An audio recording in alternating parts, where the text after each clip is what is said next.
Our first speaker this morning is Bishop Kevin Dowling, and Bishop Dowling is well known by many in Catholic circles because he's written about in the National Catholic Reporter. But that's not why we asked him here. We asked him here because he's also well known as one of the most dedicated apostles for the poor. He's been the Bishop of Rustenburg for 20 years now. Rustenburg is in the platinum mining area, a very high rate, over 30% of HIV. And Bishop Dowling has done wonderful projects to help those people with HIV/AIDS. And so he has a real taste for what business might be able to do, what they have done, and he'll even give us a vision for the future. He has a long bio, but I'm not in the habit of reading long bios, and he didn't want one. But I can tell you he's been chair of the Sudan Ecumenical Forum. He's currently co-president of Pax Christi International, the Catholic Peace Movement. And without further ado, I present Bishop Kevin Dowling.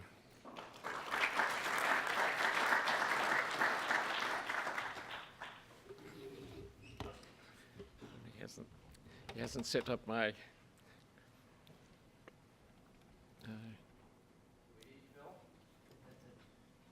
think I've got it. No, sorry, it's the wrong You're fine. one. Yep, it's fine. Just start off at a good place here today. Good. Right. Thank you.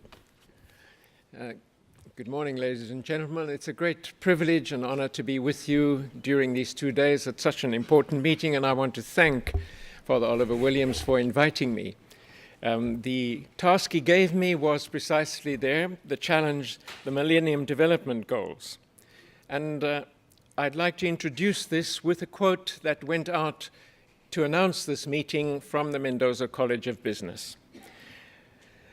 There is an astounding gap in wealth and income throughout the world. While some poor countries have become prosperous, in many nations poverty and inequalities have deepened, especially in Africa. Today, there are more than 1 billion hungry people, up 25% in the last 5 years. Every day, 17,000 children die of hunger. Too many people are jobless. Over 25 million people in sub-Saharan Africa have HIV. What is the moral response to these painful disparities? Yes, the statistics are indeed numbing, mind-boggling. But as a Dr. J.P. Mulayil once said, how can I understand a figure or a statistic unless I have held the hand that it represents? One day many years ago, in 1996, I sat in a miserable rusted zinc and wooden shack, one of over 5,000 in an illegal so-called squatter camp in the midst of the richest platinum mines in the world, just north of Rustenburg in South Africa, where I live. Just one camp among several in the area, housing what we estimate to be about 350,000 destitute and despairing people.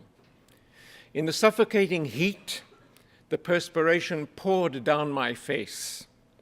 In front of me on a bed was a dying baby and a woman, a single mother, who had migrated from a country to the north of South Africa, together with her firstborn little child girl, in a desperate search for a way out of her extreme poverty. Now, her story was just one personal experience I have had of so many others, and depicts the horror behind the need for the Millennium Development Goals. Somehow this woman had heard that perhaps there was a job to be found in the mining areas of South Africa. She migrated, but she did not know that her search would end up in a poverty trap. She arrived in this shack settlement right next to a mine shaft there, with a mine hostel housing migrant mine workers from other countries, and then the huge shack settlement, 5,000 shacks. These from neighboring countries. Men who had left their wives and families to find work here at this mine. She had no house, she had no money, she had nothing. So like other women, she went to the only salvation there was, a local tavern where men were lounging around drinking, the only pastime in places like this. She found a man who offered her accommodation in his own shack, but at a price. She had to provide him with sex. And next day, this became sex for money to buy food. And again, and again, and again. Because as she quickly found out, as an illegal economic migrant, there was no job for her there, and there would never be a job for her there. But the consequences for her were devastating. She inevitably contracted HIV and then fell pregnant, and her baby was born, also HIV positive. This was before the advent of antiretroviral drugs and treatment in South Africa, and also before I was able to develop a partnership with a local company, mining company and corporation, to build a hospice inpatient unit to which we could bring these little ones of the earth to die in peace and dignity. Because of her poverty and malnourishment, this poor woman rapidly deteriorated. That day, she and her baby were dying before my eyes. I will never forget her despairing words to me as the tears ran down her cheeks. "Father, I have no hope. There is no hope for me." I held her in my arms as she sobbed and sobbed, and all I could do then was entrust her to the care of my dedicated team of trained community home care nurses in the settlement. And they cared for her in her shack until she and her baby died. Not for the first time in my life, I felt so helpless. But I also felt anger at the systemic issues and injustice which had condemned this woman to a shameful and degrading death.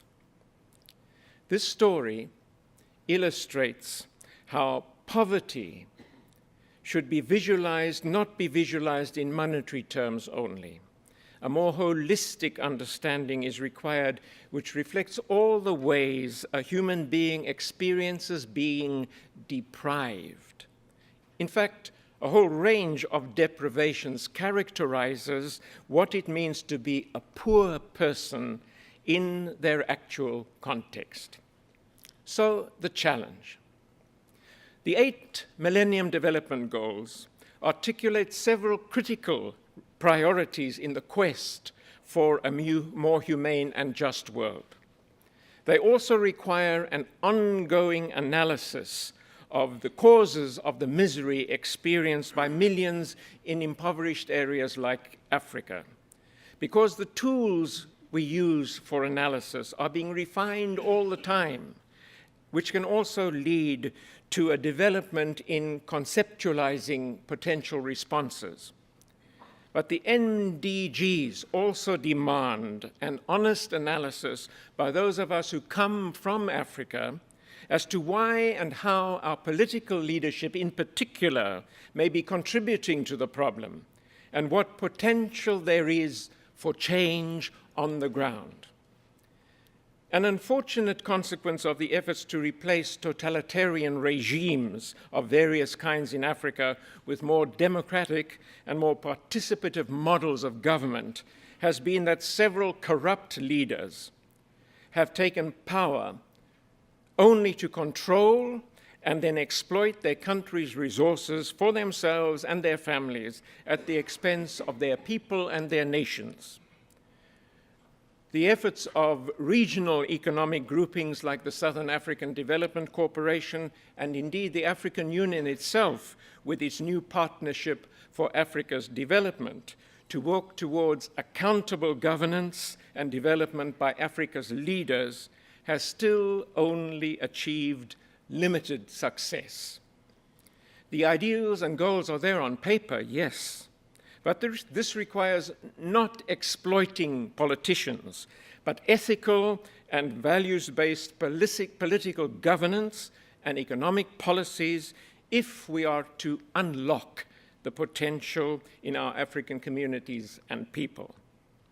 Civil society empowerment and advocacy are key, absolutely key to achieving accountability by governments in Africa and to gradually transforming the poverty that diminishes and destroys the human dignity of millions of our people. But civil society is often marginalized by those in power, and it lacks the skills and the resources because the people and the communities are just so poor. That situation calls for innovative global and regional partnerships for development, linking the private sector and impoverished people and communities.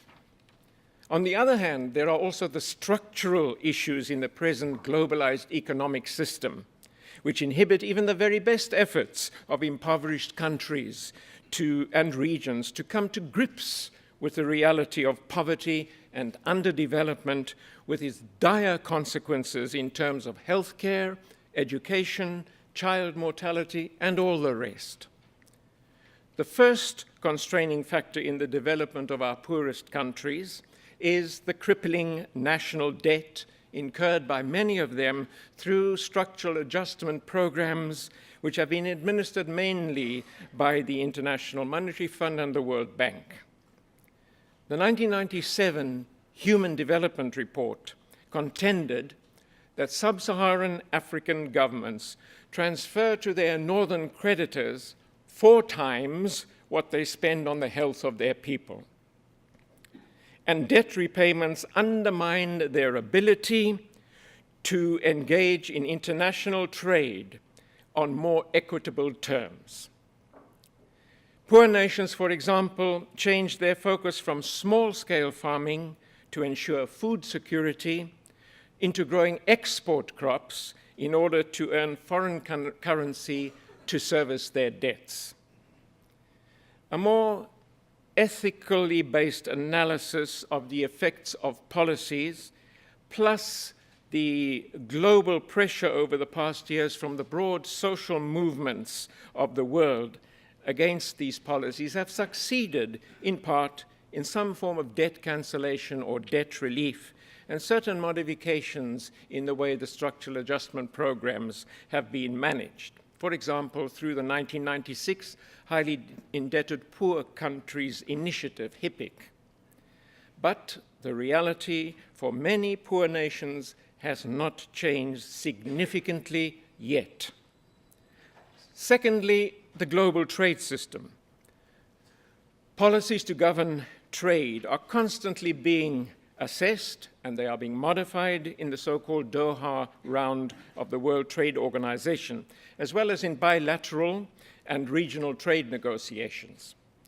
I would like to focus on just one aspect of trade policy, namely agriculture, and the agricultural support systems in relation to trade in food products. The European Union used to be a net importer of food, but has now grown to become one of the biggest exporters of food in the world. Both the European Union and the United States provide substantial, though different forms of support to their agricultural sector. For example, significant agricultural subsidies to farmers in the European Union. Now, the recent rounds of World Trade Organization trade policy have sought to open even more the markets of the underdeveloped South to the world, but not in ways which might negatively impact on the developed North. The structural adjustment programs and the WTO trade rules have ensured that the tariffs on food products in the EU and the United States have been protected, whereas the poorer nations of the South have had to reduce their tariffs and the support needed for their local farmers, which effectively means that they have to compete with the developed countries. It's obvious that the two cannot compete on equal terms, as I think analysts who have assessed the North American Free Trade Agreement in this area have shown. The net result is increasing inequality at the global level. Many small farmers in poor communities, particularly in Africa, have had to move off the land. There is little or no alternative employment, which leads to the kind of mass international and internal migration which I highlighted in that opening story. Another factor impacting on poverty reduction strategies are the global trends in production and consumption. The present scale of exploitation of the world's resources and the drive to achieve continual economic growth simply cannot be sustained at its present rate and leads to ever greater inequality and environmental degradation. If we are to move towards a more equitable and just world order, then growth, reducing poverty, improving the quality of life of the vulnerable and deprived, and environmental protection are all interrelated. A high standard of life for the deprived world cannot and should not be achieved at the expense of the poorer nations. The challenge here is the concept or vision of development. Development cannot be equated simply with economic growth. People need to be placed at the center of development and the way it will be implemented in different contexts. From the Human Development Report of 2010, human development is about sustaining positive outcomes steadily over time and combating processes that impoverish people and underpin oppression and structural injustice. People are to engage actively in shaping development equitably and sustainably on a shared planet. People are both the beneficiaries and the drivers of human development, as individuals and in groups. The 8 Millennium Development Goals are interlinked. But for our purposes here today, the interrelationship between Goal 1 and Goal 8 is important for me, especially in the light of the title of this conference: the Millennium Development Goals, the Global Compact, and the Common Good. These 2 Millennium Goals are articulated in this way: eradicate extreme poverty and develop a global partnership for development. Now, in view of developing a global partnership for development as a means towards eradicating extreme poverty, I believe that business, companies, and transnational corporations can play an important role with other actors in moving this world towards becoming more ethical and just. They can also assist in transforming the underdeveloped world into communities where objectives such as food security, providing essential services, and empowering small-scale farming and small or medium enterprises through entrepreneurship will enable the poor to strive for a life of at least adequate dignity. The challenge is for governments and private sector companies, as well as NGOs and organizations, community organizations, to work collaboratively to both protect and enhance the common good, one of the key principles of Catholic social thought. And Lisa Cahill of Boston College clearly articulates the meaning of the common good. This vision accentuates an objective morality including criteria for justice and of a good society that can be known by all reasonable persons. Justice is seen as a real possibility, implemented incrementally along a spectrum of communal affiliations, from the family to the nation and to the international order. Within the common good, the dignity and rights of the individual and the welfare and cohesion of the social body are balanced and seen as interdependent and mutually necessary. In my view, one important aspect of the common good is the actual experience of human beings in poor communities and their analysis of their concrete reality. The insights of these little people concerning how their reality can be changed for the better need to be recognized and valued. In this regard, a more participative model of development could be conceptualized and implemented, namely holistic development from the bottom up, capacitating individuals, communities, and whole nations so that they can incrementally develop their innate potential, talents, and giftedness as agents of their own transformation. Now, that includes enabling the poor through different forms of partnership with government, the private sector, and NGOs to acquire the basic skills to seize the opportunities they have to become one of the agents of change in their society. And here we focus on another principle of Catholic social thought, subsidiarity. This principle underscores the importance of enabling and ensuring that what can be done effectively at the lower level should not be interfered with or blocked by the higher level, including government.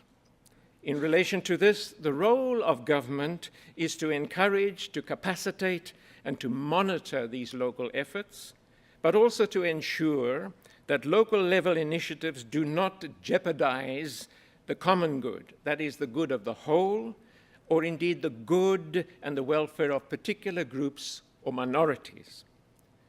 I believe that this challenge to promote and work towards the common good can be met in both ethical and constructive ways by all, including business and corporations. And that requires a commitment to transparency and accountability, especially by transnational corporations, which need to be very sensitive to the reality of small-scale farmers and entrepreneurs in poor countries who do not have the political or the economic clout to hold these corporations accountable.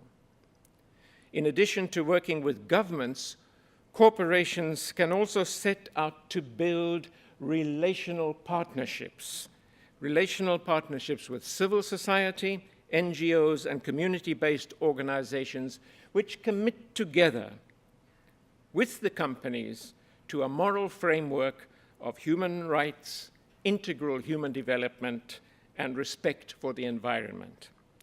Together, these parties can find, I believe, creative ways to respond to the concrete needs of people and societies on the ground.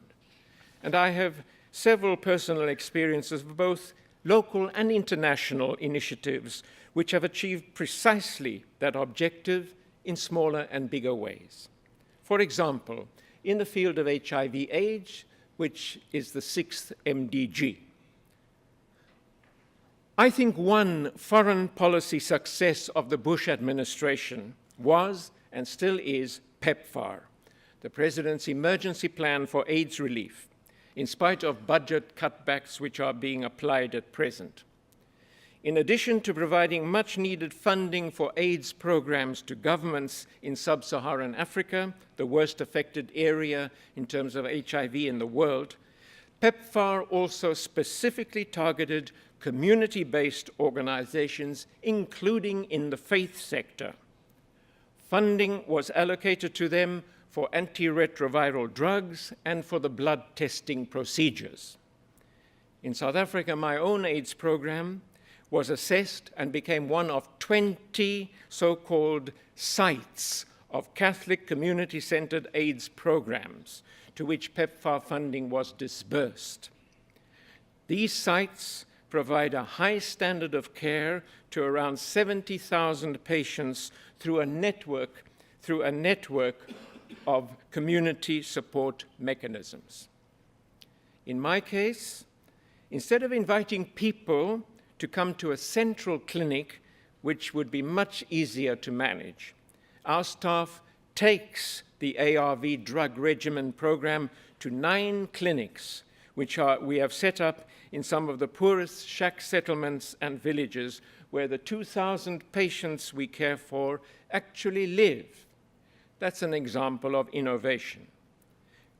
We are now actively engaged in discussions with government health department with a view to bringing the strengths of the community sector into partnership with local business and government, which have their strengths, and so to ensure and enhance the sustainability of this particular healthcare initiative. Now, the first 5-year phase of this church-based program funded by PEPFAR has been scientifically analyzed by a professor from Cape Town University who examined in detail over 45,000 patient files from all the 20 centers. And his conclusion at the end of this, the compliance rate and efficacy of these church-based community programs was equal to the best in the first world.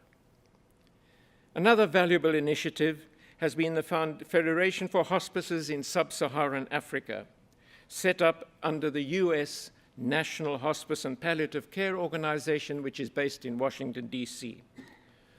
What this has done is to link United States-based hospices with community hospice organizations in Sub-Saharan Africa, not only in terms of funding partnerships, but also through sending United States hospice personnel to the African hospices to share their skills and experience with the local community workers so that a more sustainable, creative, and better holistic care can be provided for the patients and indeed for the staff who care for them, often under great stress. So, for example, my AIDS program is partnered by Community Hospice based in Albany, New York State, which this year, in terms of the partnership, is helping us set up an AIDS orphan center and program in a village. And then finally, at the local level, some 17 years ago, I began my journey with people and communities to create what has since become the largest community-based AIDS program in the Northwest Province or state in South Africa. To achieve that goal, I set out to develop what I term relational partnerships with South African business and corporations, including the mines, based on trust and on a commitment to achieve goals in which we both believed. On the one hand, this meets an important objective in the company's corporate social investment strategy by identifying a key niche area which corresponds to their organizational mission and vision in relation to society. On the other hand, from my perspective, this translates into making innovative and relevant community programs more sustainable in the future. For example, in terms of organizing and agreeing on 3 to 5 year funding cycles with my business partners. Now, that requires that narrative reporting and financial accountability for the funding received is of a high standard, and that we allow the corporations to check on the measurable outcomes and on the financial controls at any time they wish. So, for example, we have 19 separate annual audits for our various funding partnerships with corporations. Our experience is clear. The partnerships with business can work, and our little ones truly benefit because there is real delivery and outcomes can be measured. To conclude, this personal reflection underscores for me the relevance of the global compact in which you are engaged.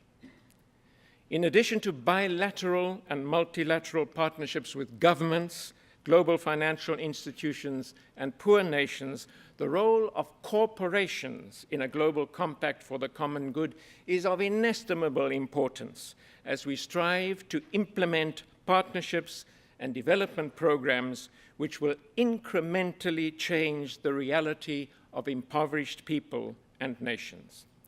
Not only this, but it clearly demonstrates that all the corporations, companies, and NGOs involved in the Global Compact are striving to promote a moral and ethical vision of how everyone, including business, can indeed engage in making the world a more equitable and just global community. For this, I honor you today, because I have personally experienced both the validity of the concept and the efficacy of the partnership between people like you and people like me and the struggling communities in the world. We can make a difference. Congratulations to you and to the organizers of the conference. Thank you.